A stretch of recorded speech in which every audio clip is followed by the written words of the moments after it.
Les cendres de Jean Moulin reposent désormais au Panthéon.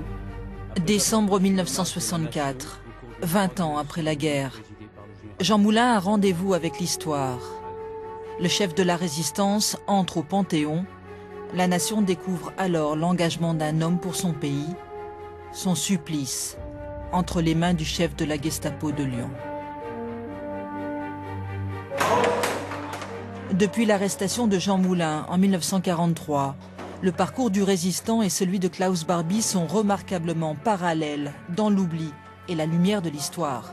Depuis l'après-guerre, la mémoire de Jean Moulin ricoche inlassablement sur celle de son bourreau, qui croyait ne jamais devoir rendre de compte pour ses nombreux crimes devant la justice française. 11 mai 1987, 13h05, Klaus Barbie fait son entrée dans la cour d'assises de Lyon. Et si ces parcours indissociables avaient contribué à la postérité de Jean Moulin? D'introduire l'accusé, s'il vous plaît. Ne serait-ce pas là une singulière contribution à l'histoire?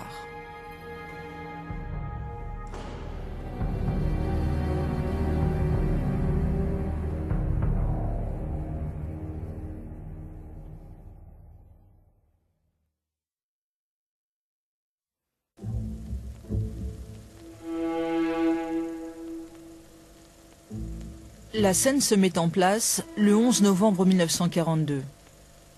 Au petit matin, les troupes allemandes envahissent la zone libre, une riposte au débarquement américain qui vient d'avoir lieu en Afrique du Nord. Lyon se réveille sous la botte allemande. Sur ce territoire cadenassé, Jean Moulin et Klaus Barbie vont s'affronter dans l'ombre. Les mouvements de résistance font désormais leur nid dans les ruelles obscures de la ville. Le temps de la clandestinité est venu. Pour Jean Moulin, nom de résistant Max ou Rex, le contexte a changé, mais la mission reste la même.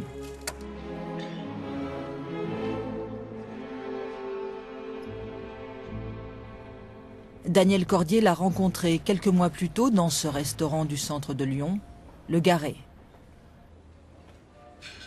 Jean Moulin avait besoin d'un secrétariat organisé et Cordier lui avait été recommandé. J'étais très préoccupé parce que je ne savais pas.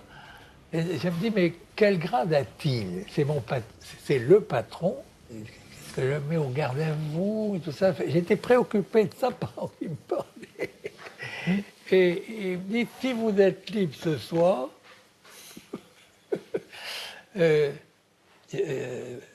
nous irons dîner au Garret. En novembre 1942, Daniel Cordier, 22 ans, est le secrétaire du plus important résistant de France.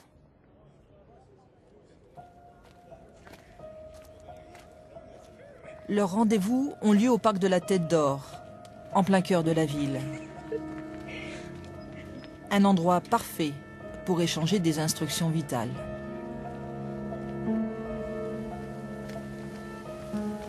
Jean Moulin est le représentant de De Gaulle dans la France occupée. Sa mission consiste à unir les mouvements de résistance sous l'autorité du général. Pour agir, il utilise une couverture. Il est marchand d'art.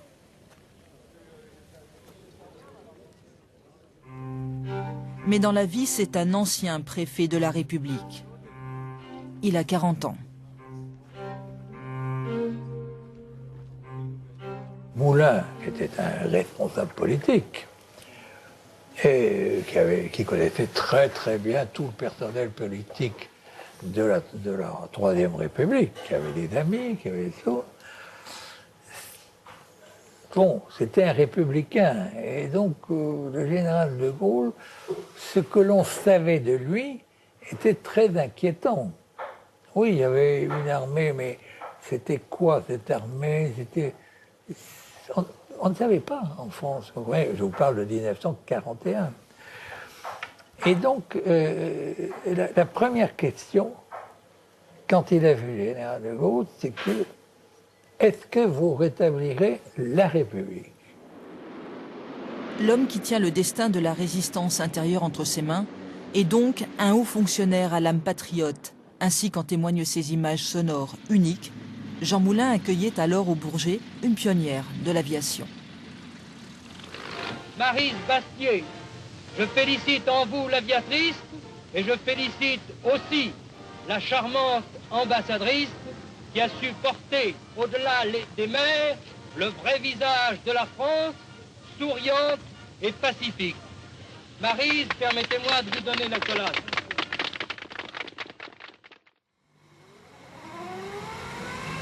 En novembre 1942, Moulin et Barbie partagent le même territoire. L'Allemand est promu chef de la Gestapo, une récompense à ses talents de chasseur de juifs et de résistant en Hollande. Obersturmführer, Barbie. Ce jeune lieutenant SS de 29 ans qui va combattre l'armée secrète est un parfait élément du Troisième Reich.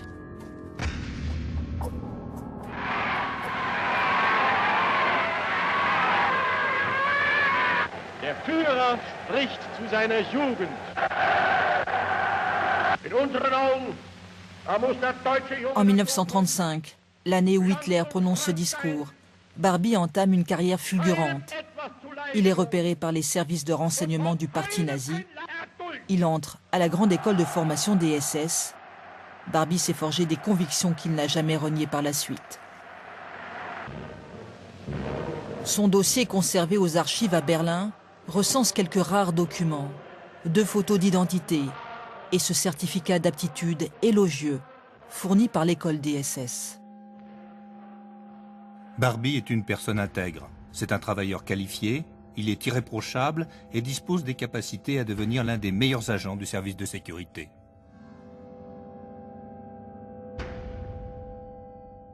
Barbie était un policier de profession. Et policier de profession, il exécutait les tâches qu'on lui confiait. On peut les exécuter avec tolérance, on peut les exécuter avec fanatisme. Et il s'avère que il est le comble, on peut dire, du fanatisme policier allemand en France. S'il y a un policier nazi qui a laissé un nom, ce n'est pas Helmut Knochen, remarquable au point de vue intelligence, chef de la police nazie en France, mais c'est un chef régional de la Gestapo, donc un cadre supérieur, mais pas au plus haut niveau.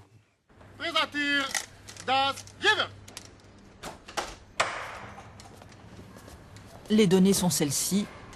D'un côté, un policier fin limier de la Gestapo, de l'autre, un résistant républicain et déterminé. Vous prendrez rendez-vous avec Francis et Hermelin à 15 h à l'hôtel de ville.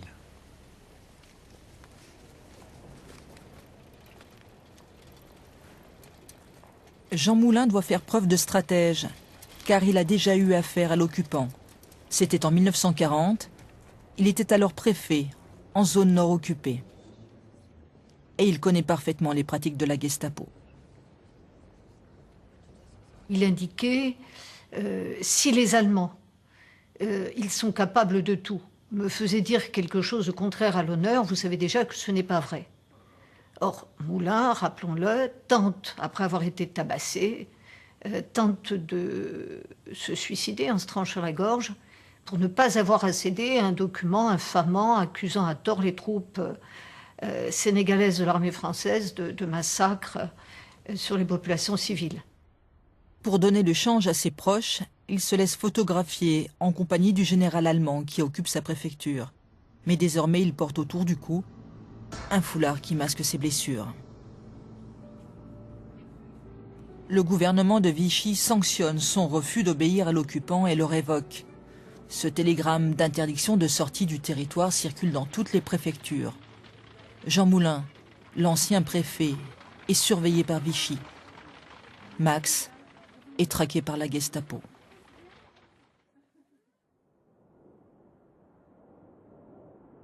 À la fin de l'hiver 43, la Gestapo, bien aidée, il est vrai, par la milice française, est passée maître dans l'art de tendre des souricières. Au mois de mars, non loin du restaurant où Daniel Cordier a pris l'habitude de retrouver son patron, un événement oriente Barbie sur la piste de Max.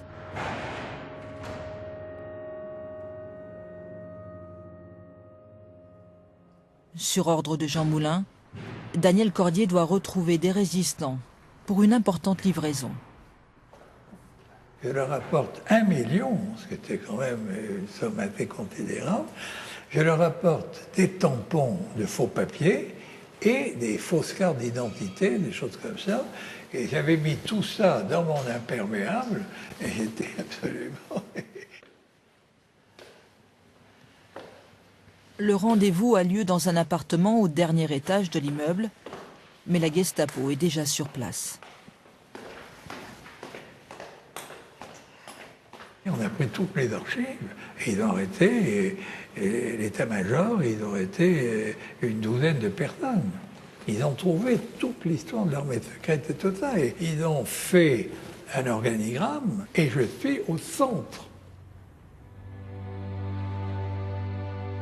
À l'annonce de ces arrestations, Max ne manifeste aucune émotion. La stature de chef ne peut offrir aucune brèche.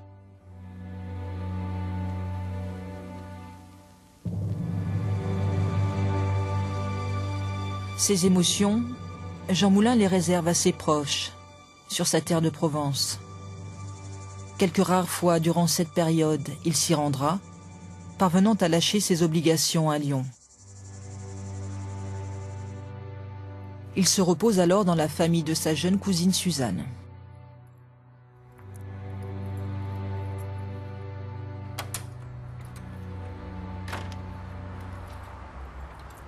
Il venait là avec sa sœur, sa mère, et pour nous c'était toujours un plaisir et une joie quand il était là, parce qu'il était très gai, on le taquinait.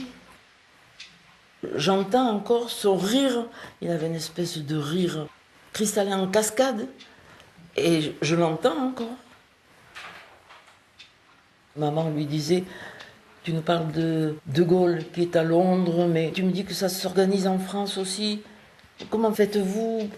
Il n'y a pas de moyen de transport, il n'y a pas de téléphone, il n'y a rien, mais ça s'organise quand même. Il doit y avoir un chef. Ben oui, lui disait, il y a un chef, certainement, mais c'est l'homme le plus recherché de France, sûrement. Et ma mère l'avait en face d'elle.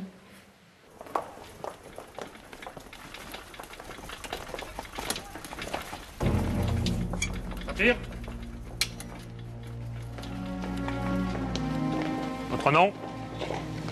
Adrienne Delay.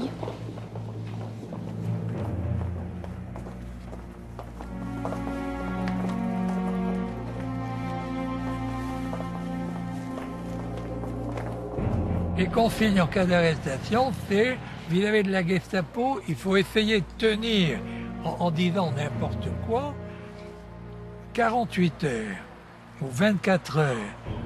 Au-delà, bon, ça n'a plus d'importance en principe. Parce qu'il fallait que les gens soient avertis pour changer les boîtes aux lettres, changer les consignes et tout ça.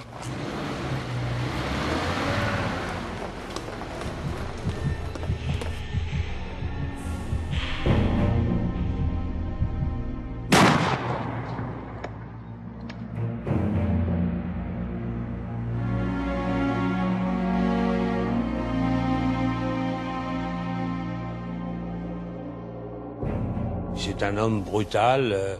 Tous ne sont pas brutaux, hein. Il y en a d'autres qui procèdent avec plus de raffinement et qui font battre leurs victimes par des hommes de main. Mais lui procède aux interrogatoires lui-même. Halt! Halt! Commencez! Terroriste! Komm! Los! Depuis le coup de filet du mois de mars, Barbie ne cesse de se rapprocher de la tête de la résistance.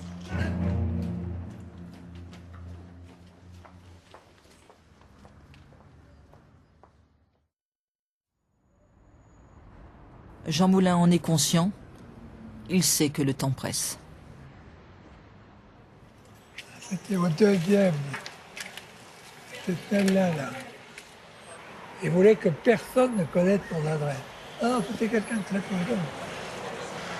Les jours étaient comptés depuis longtemps, mais le problème, c'est que non seulement ces jours étaient comptés, mais ce qu'il avait fait, ce qu'il avait construit, est-ce que c'était la fin? C'était ça son inquiétude. Parce qu'il se battait pour le général de Gaulle, pour que le général de Gaulle soit le maître de la résistance. 15 juin 1943. Mon général, notre guerre à nous aussi est rude. Début juin, le chef de l'armée secrète, le général de Lestrin, tombe aux mains de la Gestapo. Jean Moulin informe de Gaulle par courrier.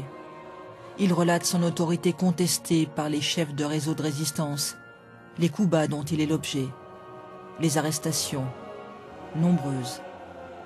Il implore des renforts humains. C'est l'armée secrète qu'il faut sauver. Je vous en supplie, mon général. Faites ce que j'ai l'honneur de vous demander. Rex.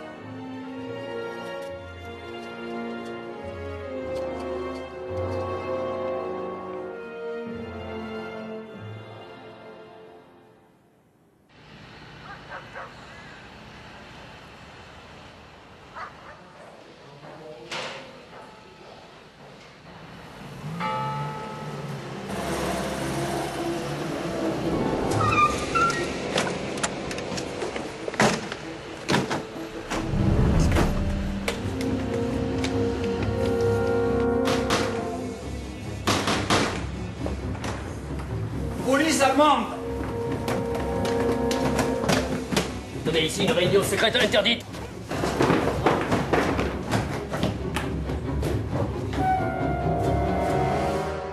Le 21 juin, l'état-major de la résistance se réunit chez un médecin à Caluire près de Lyon. Il faut nommer un nouveau chef à l'armée secrète. La réunion se tient à l'étage. Jean Moulin arrive en retard. La bonne le dirige par erreur dans la salle d'attente du bas, avec les patients. Au premier, les 5 cadres de la résistance gardent leur calme et attendent leur chef. Parmi eux, il y a l'homme qui sera soupçonné d'avoir informé Barbie de la réunion de Caluire. Jean Moulin, au moment où il est arrêté, c'est un homme qui cumule des fonctions très importantes, qui vient de réussir quelque chose d'essentiel avec la fondation du Conseil national de la résistance. Et donc, dans le dispositif de la résistance intérieure et extérieure, c'est vraiment une pièce cruciale. Donc, l'arrestation de Caluire, au-delà de l'anecdote, au sens où on arrête des gens, mais il y a beaucoup de chutes dans la résistance, c'est une parmi d'autres, c'est quand même un événement de première importance. Donc, il n'est pas anormal que le coup de filet réalisé par Barbie ait focalisé l'attention sur Moulin et donc par ricochet sur, j'allais dire, l'obscur fonctionnaire du SD ou de la Gestapo qui était Klaus Barbie.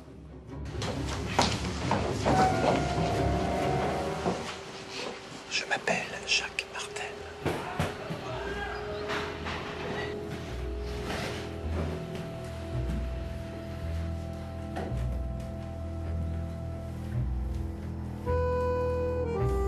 Alors Thomas, tu étais plus gai hier, au pont Morand. Où est Max? Anselm. Où est Max? Los, schnell! Schnell, los! Los! Schnell!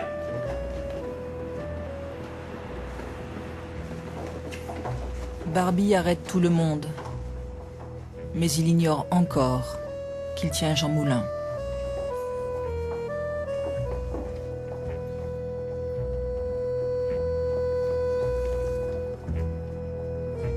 Quant au délateur présumé, René Hardy, il parvient à s'enfuir. J'étais assommé, j'étais perdu, C'était quelque chose que je craignais, mais que je pensais que moi, je serais arrêté sans aucun doute. Mais Rex, c'était le patron. C'était pas possible. C'était pas possible parce que c'était pas possible.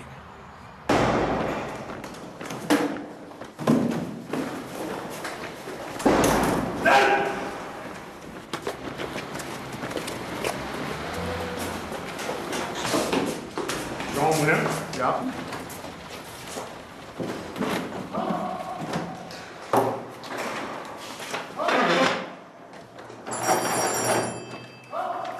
Der Gefangene, Jean Moulin kommt.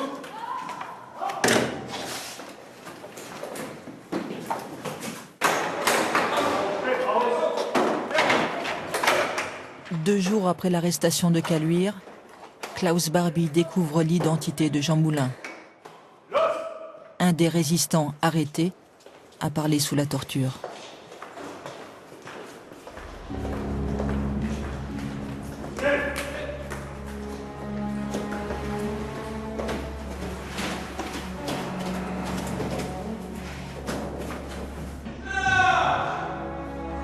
Jean Moulin est détenu à Montluc, la prison allemande de Lyon, où s'entassent dans la crasse et la peur des juifs, des résistants, des femmes, des enfants.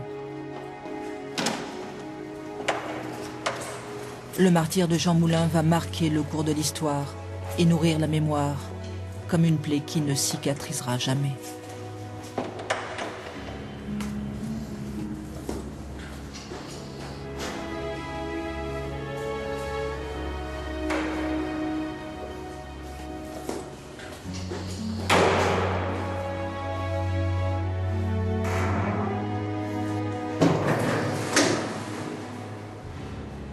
Oui.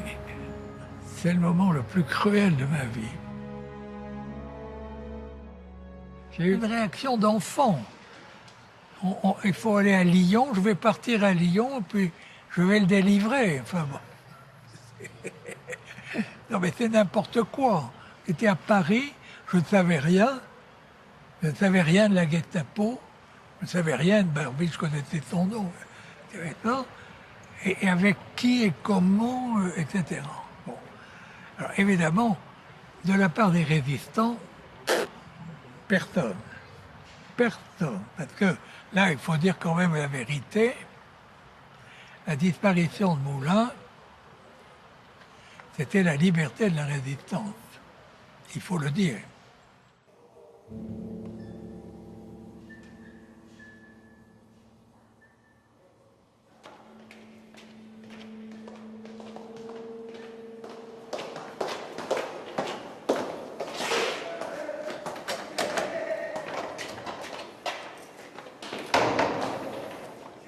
Monsieur Moulin, la Gestapo à Paris vous demande.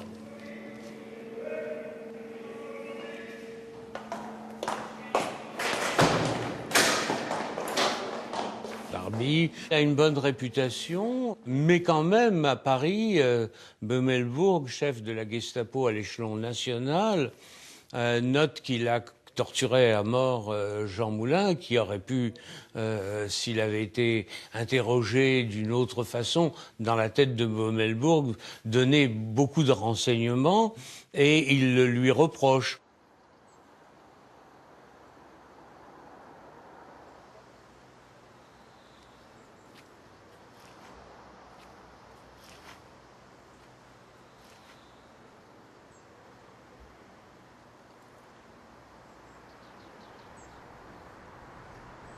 On ne l'a pas su tout de suite, c'était pas comme maintenant, du matin au soir, on sait ce qui arrive. Je me souviens de ma mère, elle a cru longtemps qu'il était resté prisonnier en Allemagne.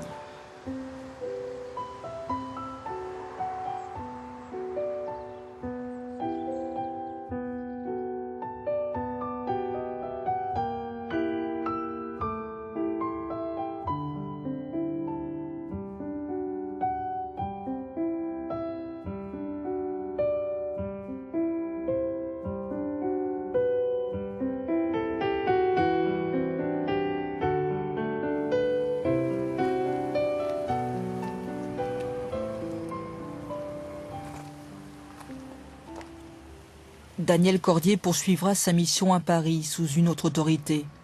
La nouvelle de l'arrestation de Caluire s'est répandue parmi les chefs. Le coup est terrible, mais il s'en accommode.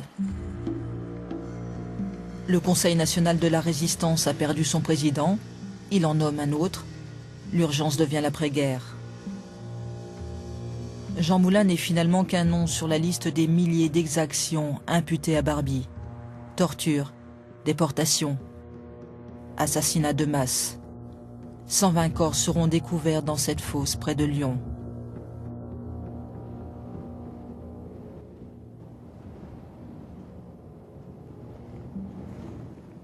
Jusqu'en août 1944, jusqu'au tout dernier moment et alors que la guerre est perdue pour l'Allemagne, le chef de la Gestapo inflige la mort avec la conscience fanatique du devoir à accomplir.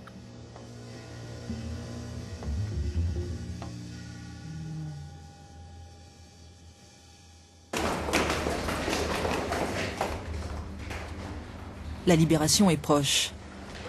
La Gestapo de Lyon lève le camp et emporte avec elle à Berlin les archives de presque 2 ans de crimes dans la région lyonnaise.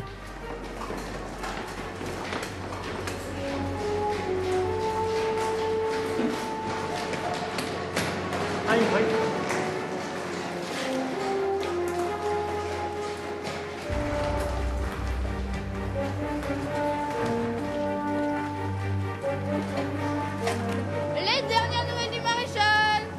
Achetez.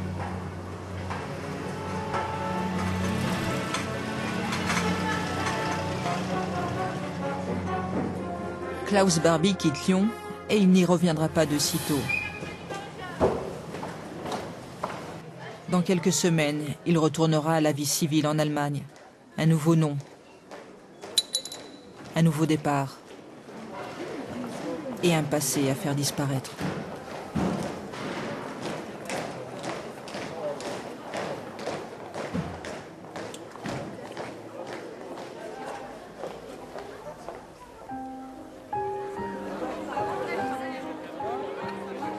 Étrange simultanéité de destin. Klaus Barbie plonge dans l'anonymat et Jean Moulin tombe dans l'oubli au même moment. Tous deux disparaissent de l'histoire dans l'euphorie et l'amnésie de l'après-guerre.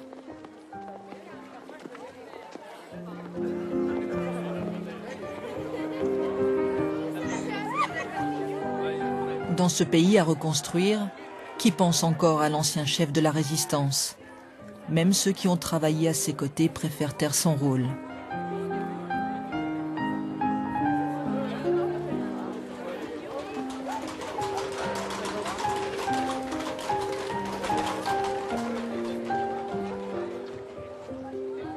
Et De Gaulle au pouvoir se contente du minimum de reconnaissance dans les citations d'après-guerre.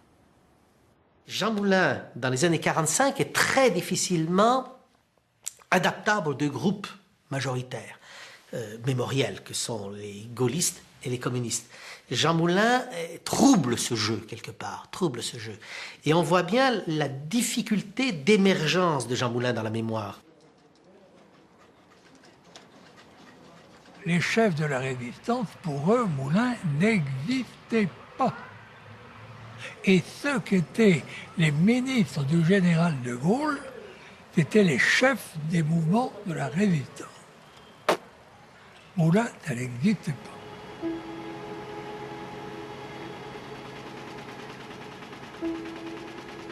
Des articles de presse ou des cérémonies s'efforcent bien de faire vivre son nom, son combat auprès de De Gaulle. Mais cela reste une mémoire périphérique qui ne mobilise pas au plus haut niveau de l'État. Il y a la somme des hommages locaux, régionaux ou nationaux ou ministériels. Et ce qui est indéniable aussi, parmi les autres hommages, c'est de remarquer que tous les endroits où il était en poste, lors de sa carrière dans l'administration préfectorale, eh bien, dans les années 50, chacun des endroits a sa plaque. Ce qui veut dire qu'il n'a pas été oublié.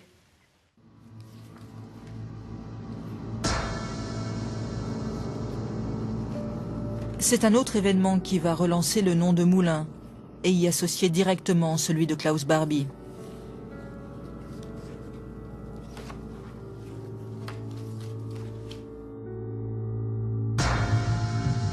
C'est l'affaire de Caluire.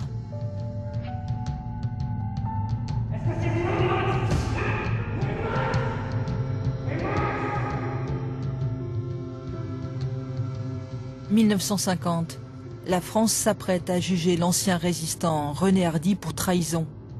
La justice veut savoir s'il est responsable de l'arrestation des cadres de la résistance, de Jean Moulin, en juin 1943. Pour cela, elle cherche à entendre Barbie, comme simple témoin. Il est en Allemagne, en zone américaine, fréquente toujours d'anciens SS et vit d'expédients.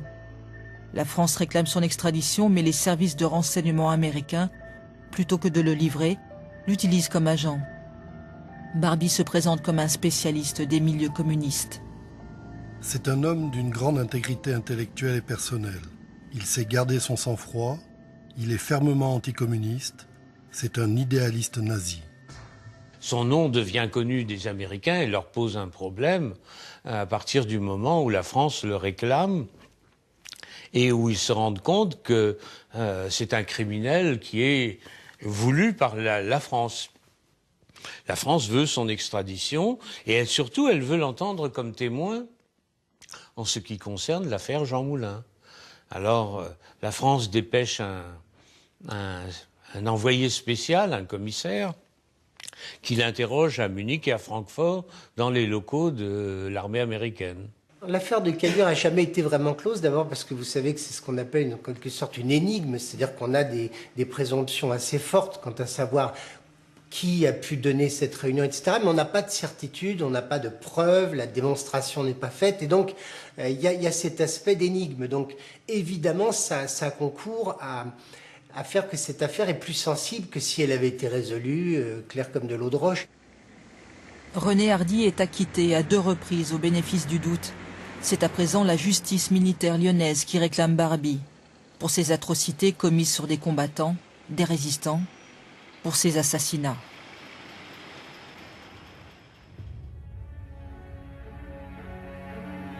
Mais c'est à nouveau l'échec. Par 2 fois, en 1952 et 1954, la justice le condamne à mort pour crime de guerre. Par contumace, Barbie n'est pas dans le box des accusés.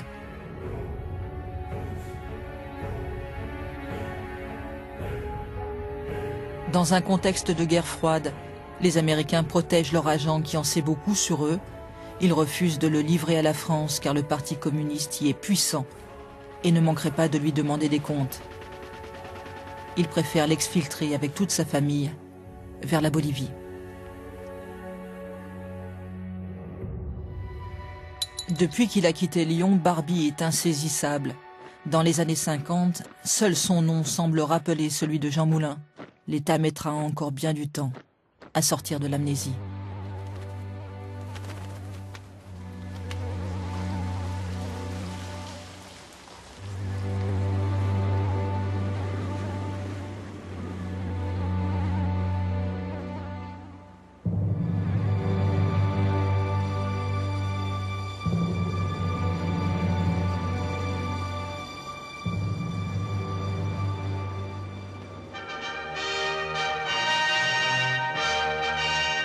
À la lueur des torches, une foule vibrante a escorté du mémorial de la déportation jusqu'au Panthéon où elles reposeront désormais les cendres de Jean Moulin.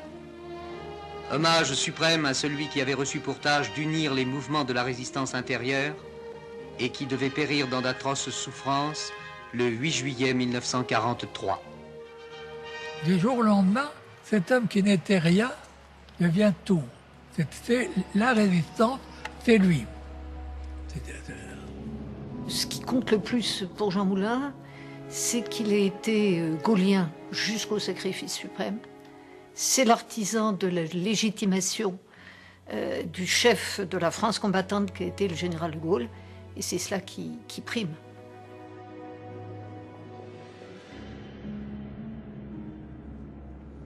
Comme une évidence bien tardive, De Gaulle, l'ancien chef de la France libre, rend hommage à son loyal combattant.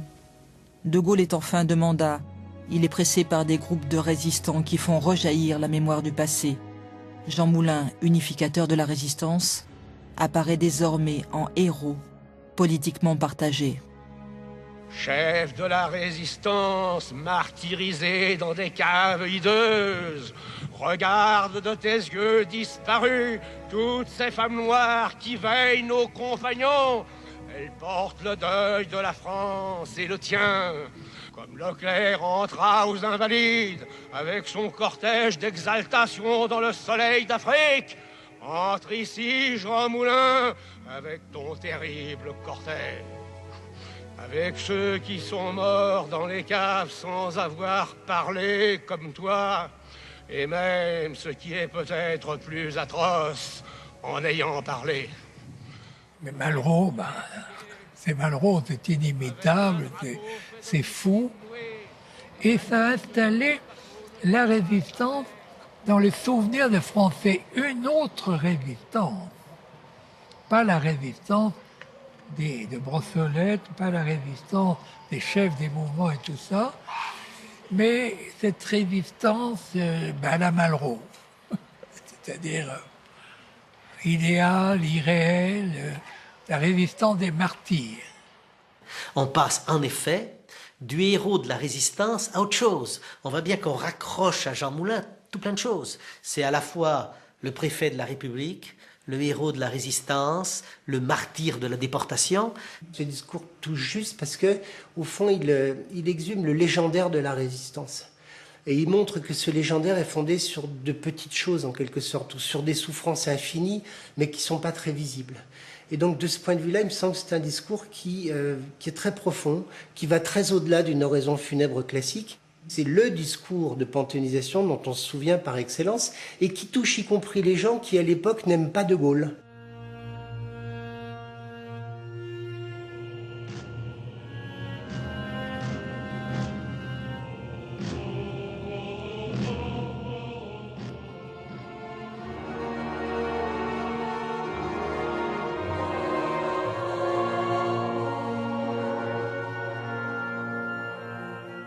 À partir du moment où la panthéonisation ouvre un champ de mémoriel pour Jean Moulin, bien évidemment, Barbie va revenir dans ce jeu. Quelques jours après le Panthéon, la France promulgue une loi sur le crime contre l'humanité. Elle est imprescriptible. Du sur-mesure pour espérer juger Barbie pour ses atrocités sur des civils.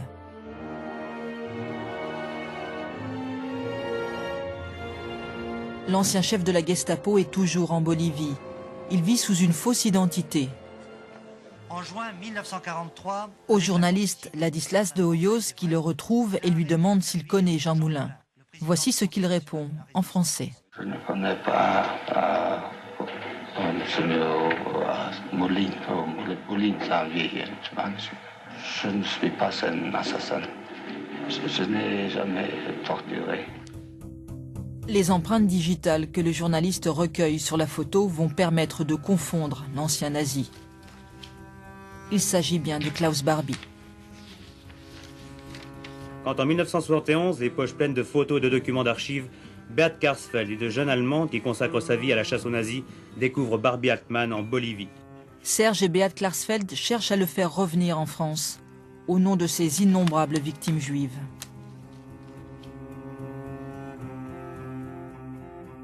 Pendant plus de 10 ans, le couple le guette, le traque, resserre la pression autour de Barbie, alias Klaus Altman, citoyen bolivien protégé par le pouvoir en place.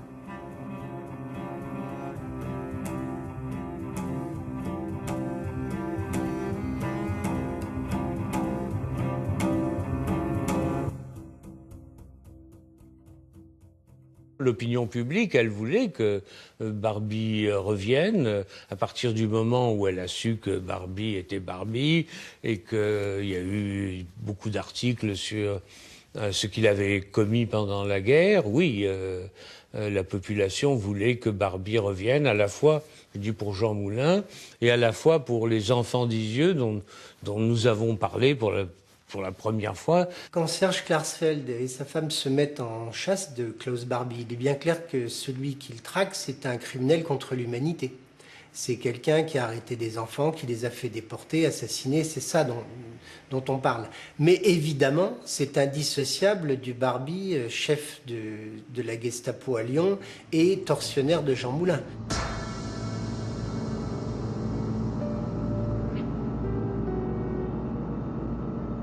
Dans la nuit du 4 février 1983, À la faveur d'un retournement politique, la Bolivie accède enfin à la demande française.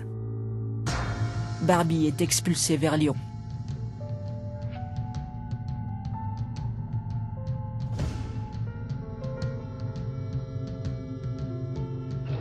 Mais c'est directement au Fort Montluc, l'ancienne prison militaire, où il avait lui-même interrogé et torturé les résistants de la région, que Barbie a été transporté.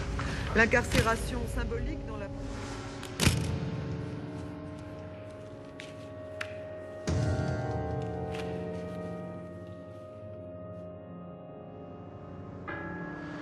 Vous avez eu envie de voir son visage à la télé, tout ça? Moi, je l'ai vu à la télé comme tout le monde.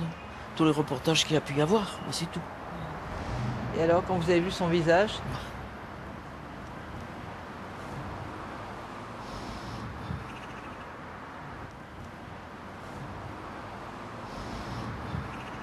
Et le personnage ne m'intéresse pas.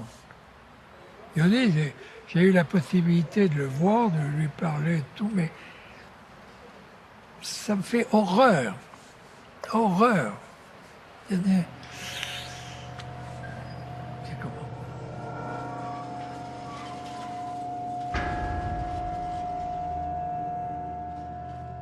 Quand on fait rentrer Barbie, toutes les questions qui sont posées, il y a Moulin au centre, y compris à l'Élysée.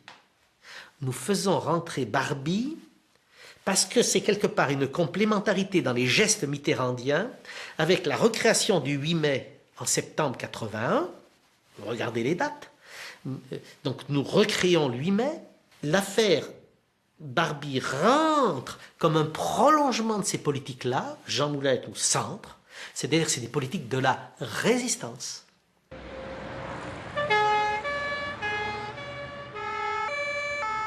En mai 1987, 42 ans après la guerre, le procès de Klaus Barbie s'ouvre enfin à Lyon.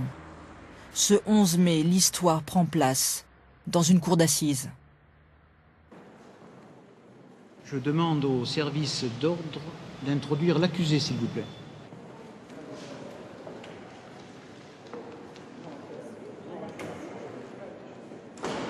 Quand Barbie revient en France, on sait qu'il ne sera pas jugé pour la mort de Jean Moulin, parce que c'est un crime de guerre et que ce crime-là, il est prescrit.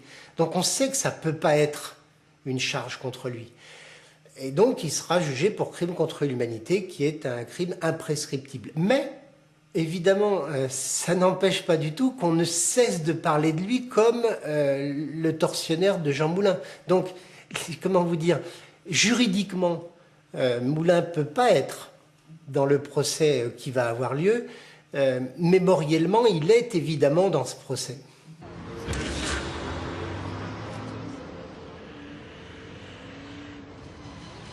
Pendant plus de 2 mois, les victimes vont se succéder à la barre pour témoigner.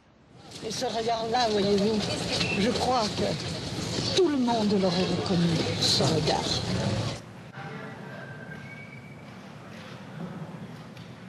Alors on m'a expliqué, les menottes à griffes avaient des griffes à l'intérieur. On posait une question, on serrait. C'était infiniment douloureux, j'avais l'impression que mes ongles allaient tomber. Il m'écrasait la figure à coups de poing sur les plaies qui étaient déjà à peine refermées de la veille. Je dois dire que ça a duré 7 jours environ, cette petite sérénade. Et j'ai commencé à comprendre alors vraiment ce que c'était que le crime contre l'humanité par l'exemple d'un détenu, un juif, qu'un sous-officier avait pris comme tête de Turc et auquel il avait enjoint d'apprendre la phrase suivante: le juif est un parasite qui vit sur la peau du peuple arien et il faut l'extirper. Les enfants, les 44 enfants, c'était quoi? C'était des résistants, c'était des maquisards. Qu'est-ce qu'ils étaient? C'était des innocents. Nous commençons un procès où on a bien le duo Moulin-Barbie, et à la fin du procès, nous avons un duo Barbie-Enfant d'Isieux. Et par là même, le procès de Lyon est un procès exceptionnel dans le temps mémoriel, parce que c'est le procès qui permet de voir à un moment donné la séparation entre le temps de la résistance et le temps de la Shoah. Klaus Barbie, qui a refusé d'assister à son procès, doit cependant y revenir à la fin. Il fait cette unique déclaration et on peut y entrevoir une allusion à l'ancien chef de la résistance. Je vous pose donc la question, avez-vous quelque chose à dire pour votre défense? Oui, Monsieur le Président. Quelques mots en français.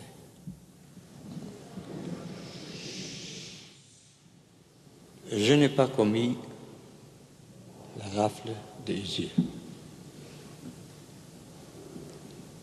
Je n'ai eu jamais le pouvoir de décider des déportations. J'ai combattu la résistance, que je respecte, avec dureté. Mais c'était la guerre, et la guerre, c'est fini. Merci. Quand aujourd'hui on dit Jean Moulin, il y a peu de gens qui se demandent qui est ce Jean Moulin. Alors que parmi les gens qui sont au Panthéon, on serait bien en peine d'en citer plus de 3, 4 ou 5. Mais on cite invariablement Jean Moulin. Et je crois qu'il y a le discours de 64 qui explique ça, et puis la résurgence de mémoire liée au procès de 1987. L'audience est reprise. Bien, accusé Klaus Barbie, veuillez vous lever, s'il vous plaît. Voici les réponses de la Cour et du jury aux questions posées. Vu la déclaration de la Cour et du jury, condamne à la majorité Klaus Barbie à la peine de la réclusion criminelle à perpétuité. L'histoire a fini par rattraper Klaus Barbie. Il décède à Lyon en 1991.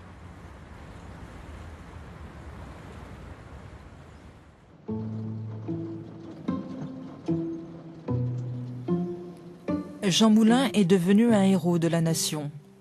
Ce destin le ferait sans doute sourire, lui, l'homme du devoir qui se rêvait artiste et qui a toujours préféré la discrétion à la lumière. C'est la maison que Jean Moulin avait achetée juste avant-guerre. Il voulait y avoir un pied-à-terre et il avait trouvé cette petite bâtisse et il pensait après-guerre en faire un atelier de peinture pour venir se reposer parce qu'il disait après-guerre je ne sais pas ce que je ferai et là ce sera mon refuge.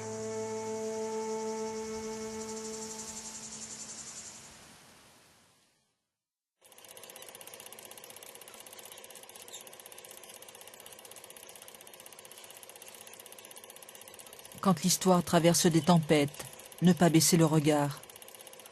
Quand la mémoire grandit sur un abîme passé, surtout ne pas oublier.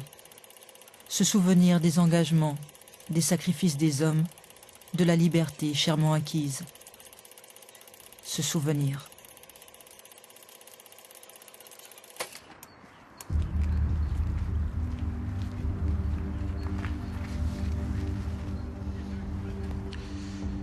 Vous distribuerez l'argent de Londres comme prévu. Et vous maintenez bien le rendez-vous de demain à l'hôtel de ville.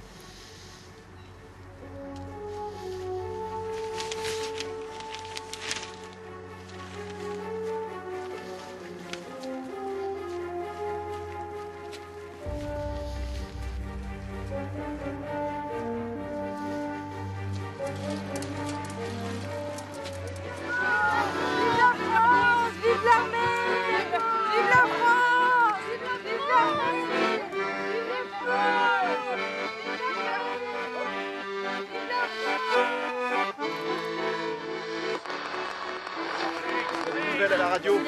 Ah, c'est Malraux. C'est le discours de Malraux hier. Le résistant Jean Moulin au Panthéon. Oh, c'est parfait.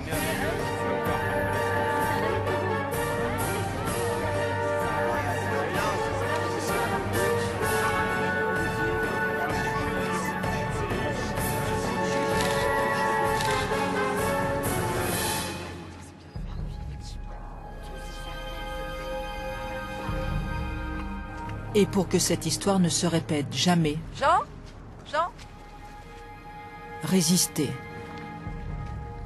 Résister à l'oubli. On va essayer justement avec vous de comprendre comment, à partir de ces témoignages, comment à partir de ces histoires individuelles, eh bien, on reconstitue l'histoire de centaines de personnes qui sont passées entre ces murs. Alors si elle est très connue aujourd'hui, cette prison, c'est notamment parce que vous avez un résistant très important qui a été enfermé ici. Est-ce que vous connaissez son nom? Jean Moulin. C'est un symbole. Ce qu'il a fait, c'était bien. Voilà, très courageux. Ouais, voilà, courageux. Parce qu'il s'est pas caché. Ils sont jeunes et voilà, ils ont quand même résisté et ils n'ont pas eu peur. Bien, tout d'abord, bonjour à tous et à toutes. Voilà. Quand on arrive à Buchenwald, les portes s'ouvrent, l'air vif revivifie les gars qui sont à moitié asphyxiés. Et on a devant nous les SS, mitraillettes au poing, et ils ont le droit de vie ou de mort sur nous. À partir de là, on n'a plus de nom, c'est terminé. Il faut dire ce matricule en allemand. Qu'est-ce qui vous a poussé à témoigner? Mais je crois qu'il faut que vous sachiez ce qui s'est passé, parce qu'un régime comme il y a eu, et qui a ensanglanté toute l'Europe, moi je pense qu'il faut que vous sachiez ce qui s'est passé. Vous savez, la démocratie est fragile.